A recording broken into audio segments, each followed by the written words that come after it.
This is Michael Spedden, and welcome to Fowl Players Radio, your one-stop shop for all of your pop culture needs. We feature interviews from musicians, actors, comics, dancers, authors, and much, much more, up-and-coming artists and beloved favorites. We've got it all, people on stage, backstage, out front, and behind the scenes. Sit back and relax. Let's have some fun.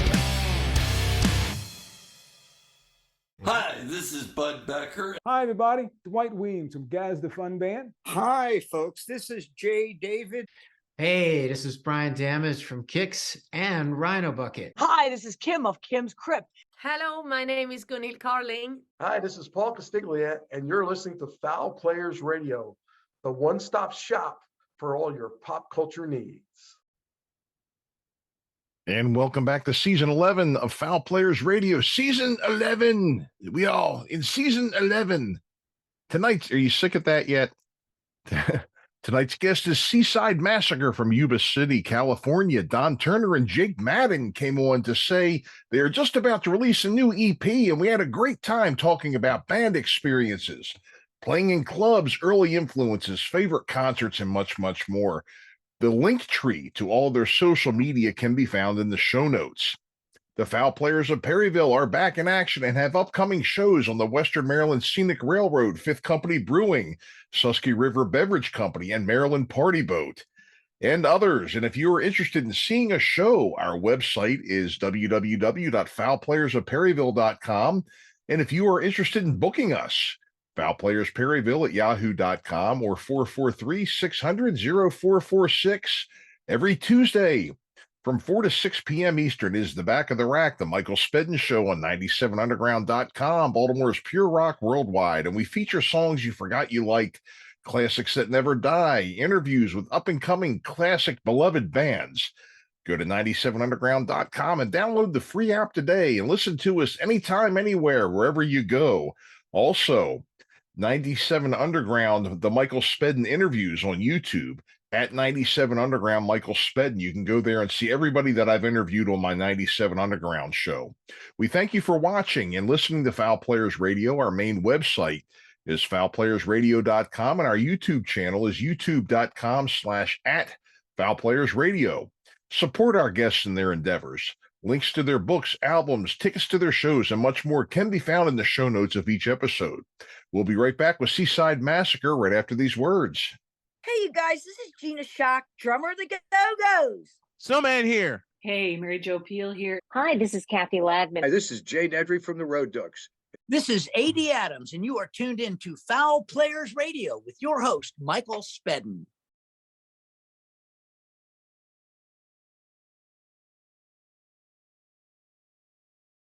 And here we are on another episode of Fowl Players Radio. My name is Michael Spedden, and we are in Season 11. We've got 11. It goes to 11. We've got 11 seasons here, and I'm never going to let this one go, and I'm going to drive everybody nuts with it because I'm immature. So today we're welcoming from Yuba City, California, Seaside Massacre, a band that I just interviewed for 97 Underground, and they're good guys, and I figured I'd have them on Fowl Players Radio for you all to get to meet and hear. We have Don Turner and Jake Madden, so welcome, guys. It's good to have you today. What's up, Michael? Yeah, what's up, man? Thank you for having us, man. Absolutely, absolutely. You know, it's my pleasure to have you on here because, again, you know, I'm really big into, you know, helping get the word out about good bands and everything. You know, you've got some, great material that I've had the opportunity to listen to and feature over on 97. And so tell us, I would like to find out all about your band today, Seaside Massacre. So started how long ago in Yuba City, I believe, right? Yes, sir. 2019 is when we started in Yuba City. We used to be an older band, actually, for about 3 years. We used to be called Atomic Flounder. We were more of like a punk rock kind of crossover. Yeah, it's actually a name from that show SpongeBob SquarePants. So thank God we never got sued. But now that this is out, oh man, it's over. But yeah, we used to be like more of a crossover punk band. started writing some more metalcore songs with breakdowns and stuff. And we were like, well, this kind of isn't working, with this name. So we just rebranded, kind of brought in the new genre, 2019, and then, just kind of went from there. Yeah. Great. Yeah, it's a lot of bands do that, by the way. They rebrand, start again, start over.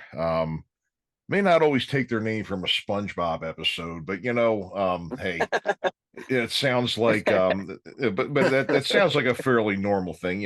Once you really start to kind of find your own direction and everything and really where you want to go. So rebranding is absolutely, definitely not unheard of in this business. So, been playing around, starting, it was kind of a change in your writing, I guess, at that time, and new direction and everything. What really brought that on? Were you just finding you were drawing a blank when trying to be Atomic Flounder or something? Or Yeah, I mean, kind of. It was more of I think we were in the garage one day and we wrote a song, and it was kind of like an epic. It was like 5-7 minute song, and we were like, okay, well, this doesn't really fit into the punks, genre. And then we played it, and then we had a few people tell us, you should do more of that. And then so we kind of got together and started writing a little bit more serious, heavier, more intricate songs other than just da da da da da da da. Right. So we did that, and then we realized it was starting to sound pretty good. So we decided that we would just, we're just going to change the whole vibe here. So that was kind of how it went. Yeah. And we swapped out guitarists in that time too. Nathan Young used to play with us, and Rex Smith came in. He plays with us still. And he's always been more of a metalcore guy too. We used to play in another band back in the day, and our riffs back then, I was the other guitarist in the old band, and our riffs back then were just kind of more metal based, metalcore kind of, and it's just it was a natural progression too. Yeah, that really is the way a lot of people go. I can't tell you how many bands I started over the years where we started one thing and then all of a sudden we just find ourselves down a completely different rabbit hole. But then we also kind of found home too, which is a good thing, I guess, So Right. Yeah, well, that's great. That's great. And so it'll be 5 years for you this year so far, from beginning to really the end here. And so what kinds of places have you been performing in out there? I know you had mentioned that not only are you playing a lot in the Northern California region, but you plan to kind of branch out a bit more up into the Northwest. Yeah, so there's a lot of great venues out here in the Sacramento area, Sacramento Valley area, There's Goldfield out in Roseville. That's probably, for us, it was for a long time the end all be all. Like, that's where we wanted to get to. And just this January, we finally got to play out there. It was fantastic, and we can't wait to get back out there too. But then there's Old Ironsides out here. There's the Mosaic, which is a new venue out in Folsom. Our buddy Josh is running that one. He rents, basically it's like a church, and they rent it out. I think it's every Saturday. I might have that wrong, but it just turns into like metal night at the church, and it's way cooler than it sounds, let me tell you. But Is this still an active? Man. Is this still an active church where they have? Yes. Yeah. Okay. Yeah. At the end of the show, we put all of the chairs back and set it back up to look like a church, so that Sunday, the next day they can have their is it a Massacre? Yeah. Sundays. There it is. Yep. Right. Well, I mean, and a lot of times too, I mean, even without maybe the shows being religiously themed, a lot of churches are opening their doors to that, it really kind of making it a haven for people to go to. And, if they decide to go there and become a member of the church, that's one thing, but, they just kind of their way of reaching out to people and meeting them where they are, letting them know that they're there. Right. And letting them know that's a place where they can come be if they so choose to be. But I think it's great how they're also providing a place, especially too for younger bands, where you can go and perform and not have to worry about drugs or alcohol or 100%. Man. We the world could use more of those, any place I've been to, it's not it is an all ages thing, but it's like you said, just a safe place where you don't have to worry about getting stabbed or people smoking friggin' drugs Oh, next right. to you. Yeah. You Yeah, know? exactly. I mean, I served on the board of a nonprofit for God a long time, and that was the main thing they were doing was giving people a place to go perform that was safe, where younger musicians could get a chance to get out there without them getting cut off or ripped off or something in a club. Right. And Yes. you know, hey, that absolutely great to hear that they, you know, they're doing it out there as well. You know, it's something that's definitely needed. You know, Right. I mean, there's nothing I would say, and especially if you're a younger person, it's so easy to get discouraged. And you know, a lot of people when they're young, they don't want to be patient and build little by little. And Absolutely. you know, any little thing, you know, just seems to kind of derail, you know, their dream, and they'll just, you know, jump ship quicker than you know what. So hey, that's Yep. absolutely Yeah. great that they're doing that. Yeah, it's a fantastic thing for the community, man. And it's cool because we have a lot of venues out here, but there's kind of a gap, I feel like. We have a lot of DIY venues, you know, anybody can really get into them. And then we have a lot of venues that are like Live Top Nation. notch. You have to Yeah. have, you know, this many streams, this many followers. Mhm. You know, that middle spot is lacking just a touch. So the more of those we can get, the stronger the music scene is going to get. It's already strong as can be out here right now, man. Like Yeah. I've been playing out here for 10 years, and this is the strongest I've ever seen it by a mile. So it's fantastic. You know, it can only go up from here. Yeah.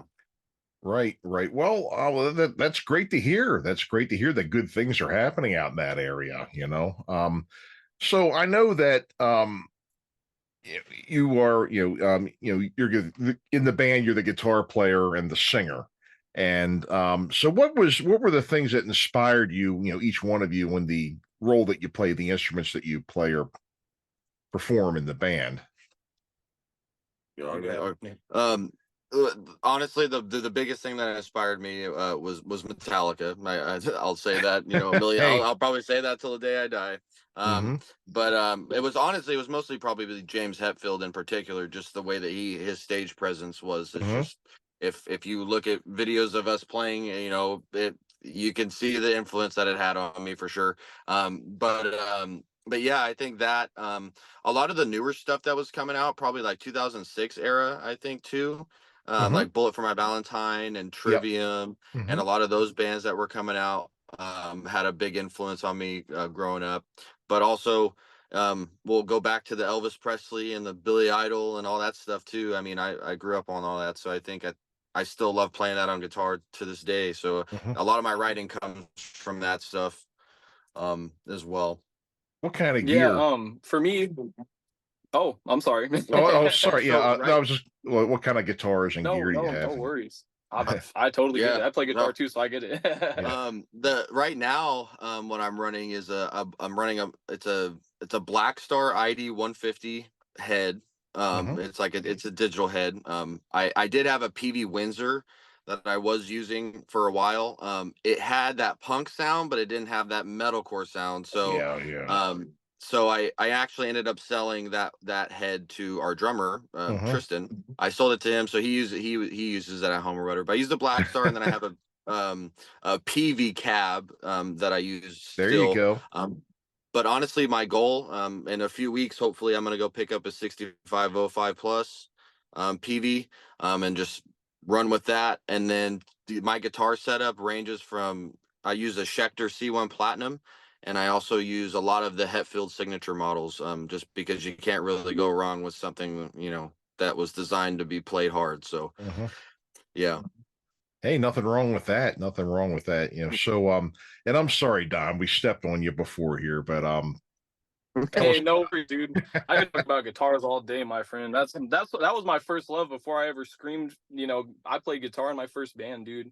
I used to run what did I have? Do you remember that little like Gibson I had? It was like a what the heck was that? I don't. It's been so many years. Yeah, I've always been a Jackson and Schecter guy myself, man. I have a Schecter C1 Platinum, actually. Same exact guitar he has, dude. And sometimes I get the itch. You know what I mean? Start playing again in a band. But I would say for me, vocally, I was always inspired. My number one like guy growing up, even to this day, is Chuck Billy. Shout out to Chuck Billy, man. My very first concert was Testament back in 2013, Dark Roots of Thrash tour, man. I remember it like it was yesterday. I just interviewed some him. of the metalcore bands. Yeah. Oh, dude, shout out to Chuck, man. Strongest voice in metal. I swear to God. I heard them sound checking one time in San Francisco at the Warfield. They were playing with Slayer and Carcass. Mm-hmm. Thing. Don't quote me on that. But dude, and I heard their sound check from outside, and it sounded like somebody mic'd up a grizzly bear, which was fantastic. That shit blew my mind. He's a great guy and a hell of a singer too. They just played not far from us. There's kind of a back east, the states are a lot smaller. And I mean, with you, out where you guys are, you can drive in California for months. Yeah, no kidding. I mean, I live I can look at my back door, throw a rock, and have one land in Delaware, one land in Pennsylvania. Yeah, and one land in Maryland, and West Virginia is not too far. That's where they played. I interviewed them for a show. They were coming to West Virginia because they were promoting the re-release of their first 3 albums, I believe. And they were performing. They did their set really based on that material when they performed here. But I tell you, he is such a nice guy. I could have spoken to him all day. I mean, he was on a schedule and could only give me a certain amount of time. But they've got a great website and some great videos, by the way, too. If you ever get a chance to check them out. But absolutely, definitely. Here's to Chuck Billy. Amen. Right? Yes, sir, man. I tell you what, but. And then like the newer stuff like August Burns Red is probably my favorite band. Jake Lures, that dude could scream for 10 hours straight and be just fine. That's insane to me. Then there's bands like Fit for a King. I don't know, there's so many great metalcore bands out there right now with fantastic singers like We Came as Romans, Body Snatchers. Oh my God, dude. Like I'm always trying to find something new that kind of inspires me. I think the most recent one, they're from your neck of the woods, Connecticut, kinda, but they're called Boundaries, dude. That guy has one of the strongest voices I've ever heard. I don't know how he does it, but it's fantastic. Right. Well, that kind of leads me to my next question here. We all know we got to take our guitarists to the luthier from time to time, keep them in a good environment. Where they're not going to get messed up and everything. But how do you, I mean, you're doing some pretty hardcore stuff with your voice, how do you maintain that without blowing out your vocal cords? I mean, that's, I've heard heavier, even guys that take it even farther. But I mean, there's got to be some sort of a routine or something that you're following to be able to maintain that. I mean, because your voice when I'm talking to you doesn't sound messed up or raspy or anything, I mean, I appreciate what are you doing, Well, get back to me in like 30 years, man. I don't know about that. But yeah, that's true too. So it's kind of funny, for all those years we were an Atomic Flounder, and even up until maybe 2 years ago, I didn't do any vocal warm-ups. I didn't do any of that stuff. I would just go out there and scream until my voice went raw, and that was really stupid. I don't recommend anybody ever do that. Never. I can even tell to this day that kind of took a toll on my vocal cords. So don't do that, kids. If you're listening to this, you want to be a screamer, please God warm up. But I've started implementing a lot of warm-ups into my routine. Like when I'm at home or if I'm just in the car, or at practice, it doesn't matter. If I'm going to scream, I have to warm up now. When I was in high school, I was in choir, so I learned a lot of vocal scale warm-ups and things like that. So it's a lot of basic stuff like that, and then there's certain ways you can just kind of activate the vocal cords, get them loose. Breath control is a big thing. A lot of water. A ton of water. Yes, you have to stay hydrated.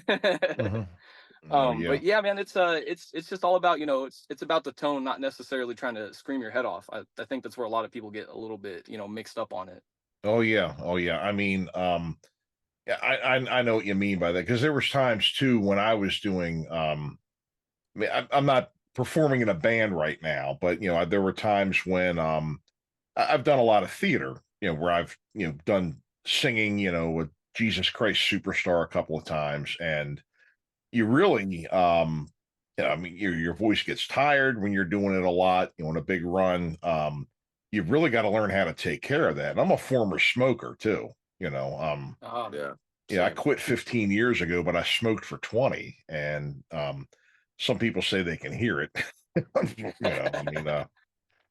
I'm not.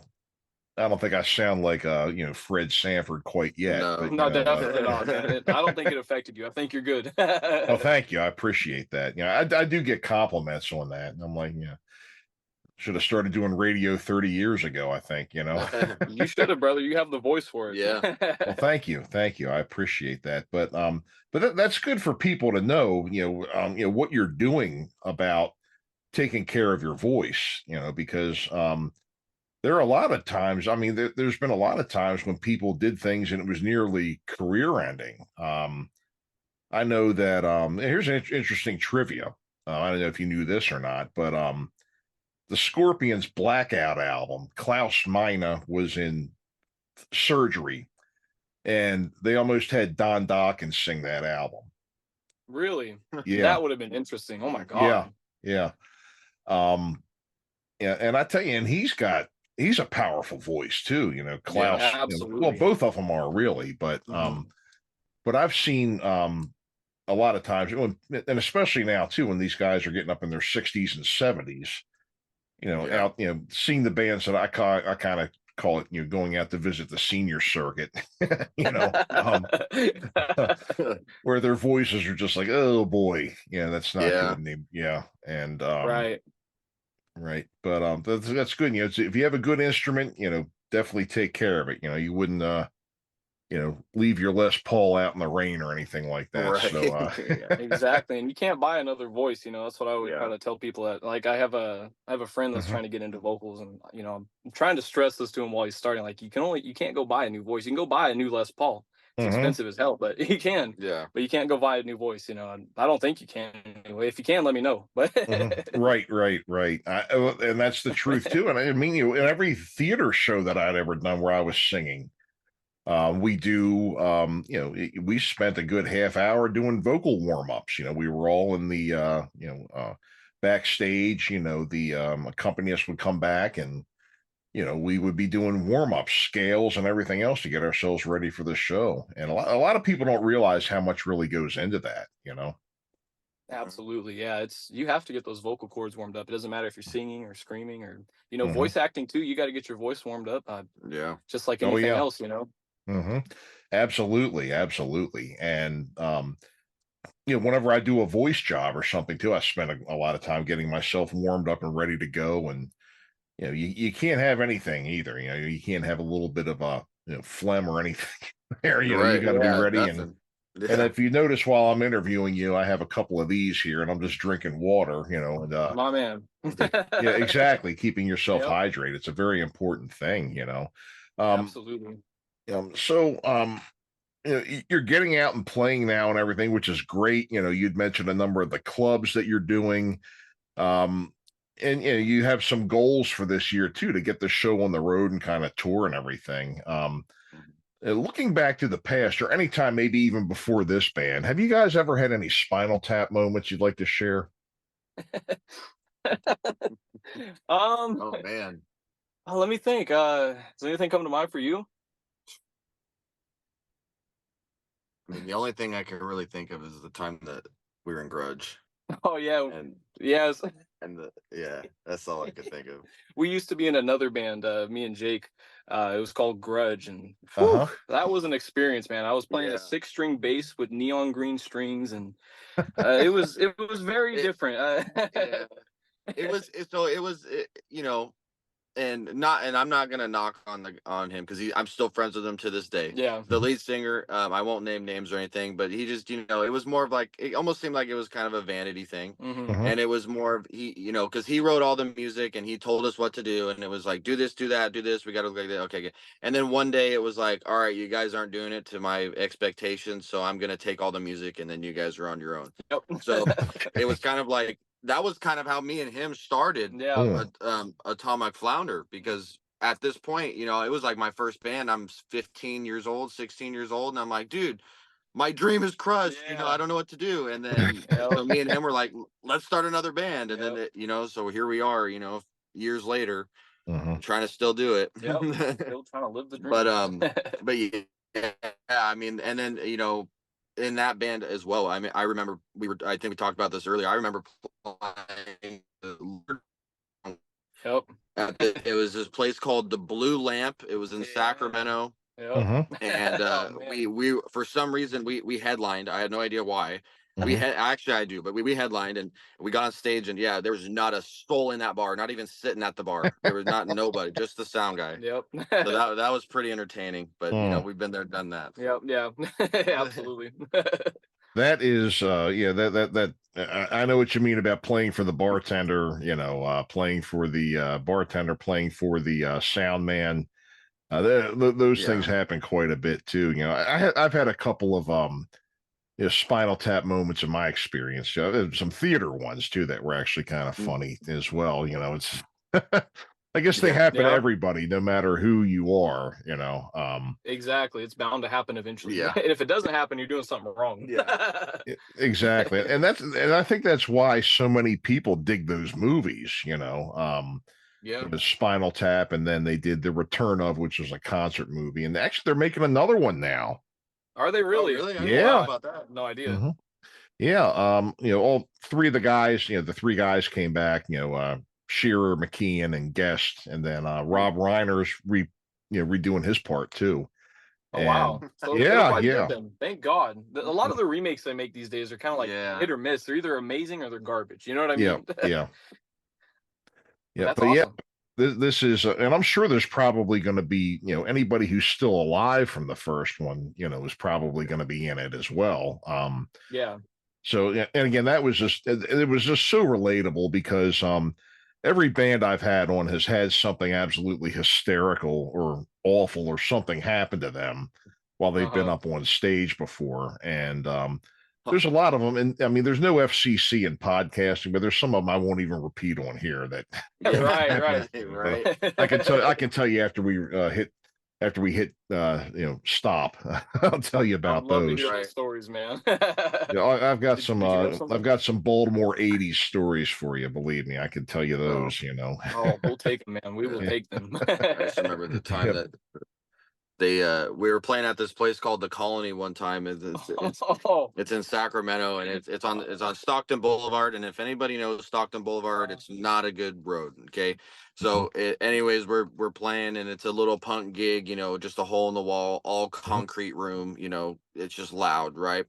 I don't remember what came about, like what happened, like what ended up causing this, but I remember the sound guy and everyone shutting off our the lights and the sound and all that on us. Yeah, so they claimed that we ran over our set. Oh yeah. They didn't really give us a set time. They were just like, you know, it was one of those like show up and play. It wasn't like 6 to 6:25 at the Flounder. So we played, and we always used to end our set with a cover of Blitzkrieg Bop because it's Blitzkrieg Bop, man. You know, sure.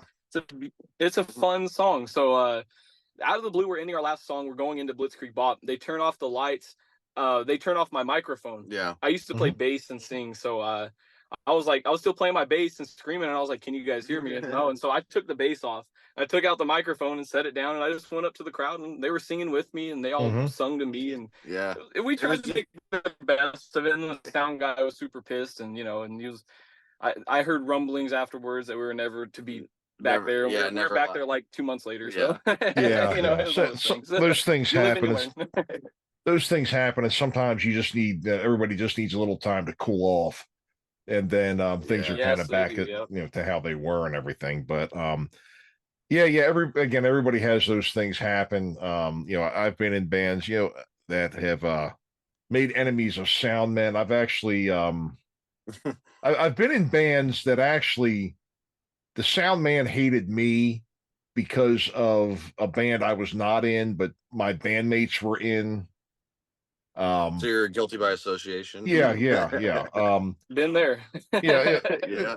I mean, you know, one guy, you know, comes up to me, goes, "Yeah, you son of a, you're lucky I'm mixing sound for you people." And I was like, "Oh, wait a minute, I wasn't in that band. You know, this is those two guys were in this. I was actually that night that happened. You know, I was playing on the other side of town in a different band. That wasn't me. And what had happened was you weren't even there. no, I wasn't even there. I was in a different band playing in a different club that night. But Oh, I'll tell boy. you that. I mean, this is your episode, but I'll tell you my story real quick. No, please What do. happened? It was a place called the Delaney Inn, north of Baltimore, and a good room, and um, the band, that was playing that night, they wanted to do like what the Who did at the end of their set. They played My Generation and kicked over the drums. The guitar player lit his guitar on fire, knocked over stuff, and Yeah. a bunch of microphones got damaged as well as a couple of monitors. Like something fell through a monitor and like busted the speaker out of it and caused a lot of Oh, damage. jeez. Okay, Wow. so the guitar player runs out of the place. The whole place is going nuts. He runs out into the street, flags down a car, and just jumps in some guy's car. And he goes, "Get me out of here! Get me out of here!" Jesus. Get me out of here. So the guy's like, "Well, what happened?" And he told him what happened. And he goes, "Hey, that sound man's one of my buddies." So he turned around and drove him back to the club. The wrong car. Yeah. So turned around and drove him back to the club, and he had to face the music after that. But then Oh man. man. but then Oh shit. Of all so the cars, right? right. So him and another guy from that band and me and somebody else formed a different band later. Okay. But it was whenever those guys went, we had to watch where we played because the sound men are kind of buddies. A lot of those guys are Yeah. friends too. And they're like, "Yeah, no, let's see what those guys did to him." So Yeah. those guys would be like, they would say to me, "You guys screwed him over bad." That I was like, "Look, I wasn't in that band. I'm playing with them now, but I wasn't with them then." So Right. yeah. So Oh man. Guilty by association. exactly, Absolutely. exactly, and not realizing that yeah, I wasn't even there. So but that stuff happens. I'm sure you probably end up getting a lot of characters in the clubs that you play in too, huh? Oh man, do we ever? Yeah. Absolutely. Some really great people and some really Yeah. Yep. There's a few really cool people though that come out to a lot of the Sacramento shows that are like regulars. There's this one that comes to mind. His name's Shane Preston. He brings his son Jay. Those people are like some of the most wholesome people you will ever meet. It doesn't matter if your band has one follower or 20 million. Like he's gonna treat you like like how we're he's great with conversations and Yeah. very respectful. And there's a lot of great people like that. But then there used to be this guy again, won't name names because he probably is still coming out. He used to hang out in our town's mall all the time, and this was like 2010, 2011. He'd be sitting in like the food court screaming. He'd be out there doing like some crazy fry chord stuff, and I was like, "What the hell is this guy doing?" And he would show up a lot and try to make like the events kind of about himself for a long time. You know what I'm talking about? Yeah. So I think he's still around. I haven't seen him in a little while, but we've had our fair share of characters. Yeah. Oh yeah, and I played a lot in the section of Baltimore called Fells Point, which is right on the water. And we would get the sailors coming in, and then there was just all kinds of just local, people down there that were, very colorful. We'll call them the colorful characters that would come in. A lot of personality and just a lot of eccentric, Yeah. things going on there. It's really I guess everybody runs into them from time to time, So They're out there. They're out there. Yep. So let me see here. Any growing up, I mean, you'd mentioned bands that you liked and everything like that. Was there a concert or anything that you went to and saw live that, I mean, you had mentioned that you liked listening to the albums, like Metallica. I think you'd mentioned Ozzy, you'd mentioned, Billy Idol and Elvis and a number of other ones. Right. Did you ever, were there any concerts in particular that you went to that you saw that you're like, I got to do that? Yeah, and it's actually kind of funny because it's not a metal band per se. They are a hard rock band. They're actually a Christian hard rock band. They're 1,000 Foot Crutch. I seen them play at a small little festival I was going to. I can't even remember what the festival was about, but it was in Sac. And I've heard of the band, but I never really listen to them. And I remember watching their show, and the vocalist, his voice is crazy good. I was blown away by him being able to project his voice like that live. It was kind of like a Linkin Park kind of, Child Chester Bennington could sing kind of thing. And I just remember after that show just being blown away by those guys. And, I was probably 13, 14, maybe. And I just was like, whoa, man, I have to do that. I have to at least get some taste of that, Yeah, sure. And then sure. and then obviously my first Metallica show, I was a little older, but my first Metallica show I went to, I was on the rails, and that completely, Avenged Sevenfold opened for them. I think Gojira was there. So it was just a whole bunch of big bands that, just blew my mind. But what about you? Yeah, dude, like I said earlier, the very first concert I ever went to was Dark Roots of Thrash in 2013, and I was not even prepared for how sick that was. Like seeing Chuck Billy get up there, Alex Skolnick shredding, you had Gene Hoglan just pounding away at the drums, dude. That changed my life. I blew out my voice screaming at that show. And I went to school the next day. I was in high school, and my choir teacher was like, "Well, see, Dawn, this is why we don't scream like this." And I was like, "Well, I guess I didn't learn my lesson for quite some time." But that freaking changed my life. And then I think it was 2019. We went and saw the Acacia Strain and Knocked Loose out at Ace of Spades in Sacramento. And we'd been playing music for a little while up to that point, but seeing that show, the insane like energy that the bands were giving off, the way the crowd was interacting, that was like a big turning point for me, especially like wanting to go into the more metalcore, hardcore kind of, that route. That was a big turning point for sure. Great. Yeah, I mean, I have to say, when I was younger, Rush, I'm a big Rush guy, and I've been to a number of Rush concerts where I just wanted to go home and do nothing but lock my room and practice.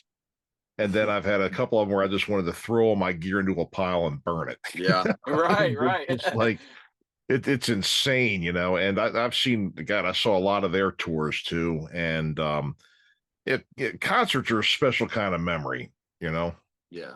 Yes, they are, dude. You can't replicate that kind of energy. Like that's something you'll remember for the rest of your life.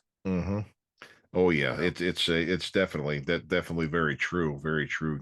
So tell us now, where we can find out more about your band and everything. Obviously, and I am going to put in the show notes about the 97 Underground interview as well, because we do play some of your songs in there. I don't have the ASCAP license for this show, so we won't hear them here, but we can tell you where to find them. So I guess at this time, if you want to tell us about, shows you have coming up, your link tree or any other places. And I know you have some good news coming in April, huh? Yeah, man. So April 19th is the day that we're releasing our very first EP. It'll be 4 tracks. The EP is called Shells. We're super, super stoked about that. We went out to Sacramento to record with Tom Jimenez at Audio Edge Recordings. He did, he was an amazing producer. He's a great person to work with. Highly recommend him if you ever need anything mixed or mastered, or if you're in the Sacramento area. He's a great dude, man. But yeah, we have that coming out April 19th. We're going on our very first 4-day tour in July. We're going to be playing in Everett, Washington on July 27th. That's exciting. A little festival up there. Yeah. So that'll be really awesome, man. We don't have a whole lot booked in between there, but we'll be playing, California, maybe who knows, wherever right now. we can go. Exactly, wherever we can go. But you can go to any of our bios in our social media. We have a link tree. That'll take you to our merch. That'll take you to all of our music. Our music's on Spotify, Apple Music, YouTube, anywhere, Pandora. There's probably a Russian hacker site right now that has our MP3s up, I'm sure. That's where I think a lot of my material went to, truthfully. But hey, that's how you had to get it back in the day, man. I remember going on to LimeWire, Napster, But yeah, man, you can find us on, every social media you can think of, except MySpace. Yeah. We haven't gone back there yet. Yeah, we got live footage on YouTube and stuff like that. If you just search our name as well, if you want to see what a live show of us looks like or something. But right, our TikTok, we have a lot of live videos on TikTok, our Instagram. We're out there. Well, great, great. Well, folks, that's where you find them. Seaside Massacre out of Yuba City, California, guys. It's been a pleasure having you on. I've really enjoyed talking to you and getting to know you guys a bit.